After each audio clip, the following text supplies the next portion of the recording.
Hey everyone, it's me again. Another tip for you. This time I'm talking about your simmering basket. So for those of you with an earlier model Thermomix, it will just be the basket part.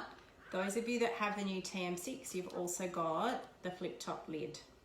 All right, so I'm using the 6th one today. But first things first, what do you use this for? Okay, so your simmering basket you can use for cooking things like rice, quinoa. You can use it to steam a small quantity of vegetables, boiling eggs. I also use mine to rinse my strawberries. So get rid of the chemical residue off my strawberries. So I pop them in there, sit it in the bowl with some water and some vinegar, and then I give it a good vigorous wash for a couple of minutes to remove any chemical residue. You do the same with grapes or any other veggies as well.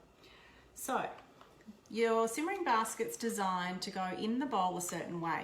So if you notice on this end, this is the end that goes near the handle of your jug. On this end, you've got like a pour spout.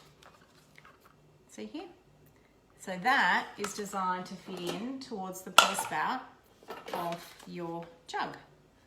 So it goes in like that, okay? And it will actually sort of sit up on, there's some little grooves on the top of your flow breakers in there. And the basket is designed just to sit on there. Now, when you want to be lifting your basket out, what you will need to do is grab a spatula, which was still in my dishwasher.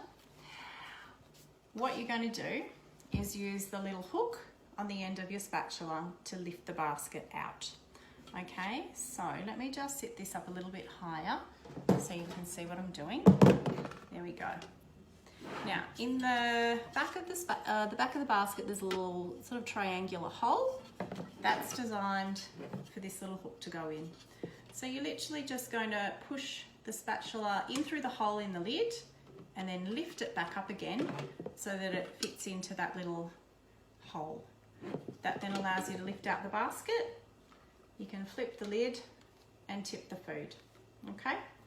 The other thing that you can do with your basket is use it as a reverse strainer, okay? So if you've got something in your bowl, say like a mulled wine, so you've got some cinnamon and orange and cloves that have been mixing in there, and you don't want them to pour out into your serving jug, you can sit this inside over the top of the solids, hold it in place with the spatula, pour, solids stay in the bowl, and your yummy drink goes into the serving jug. You can also use this for straining the opposite way. So sit this in your sink like a colander and drain into it. All right? Also great for draining things like canned beans. So when your recipe says drain a can of beans and rinse them, you can do it in here. So you don't have to dirty another colander. You'll also notice some recipes tell you to sit the simmering basket on top of the lid of your bowl. The reason for that is we want to be able to get maximum evaporation out of the bowl without food splatter. So by sitting that on top, it allows the food to bubble away underneath, doesn't make a mess, and you've got lots of steam evaporating, okay? Lots of people ask me, can they use their splash guard for the TM6 instead of the basket? No, you should not. The splash guard is just for high heat cooking. Only ever use the basket when the recipe says to use the basket, okay? So, I think that pretty much covers it. Again, if there's anyone who's got any suggestions of how they use their simmering basket, please let us know. Before I go though, one final tip on cleaning this. So it can go in the dishwasher. Top shelf is probably better if you can fit it, but if I'm honest, mine goes on the bottom shelf. If I'm hand washing and there's food, like you can see there, this has gone through the dishwasher and there's actually a little bit of rice still stuck in there.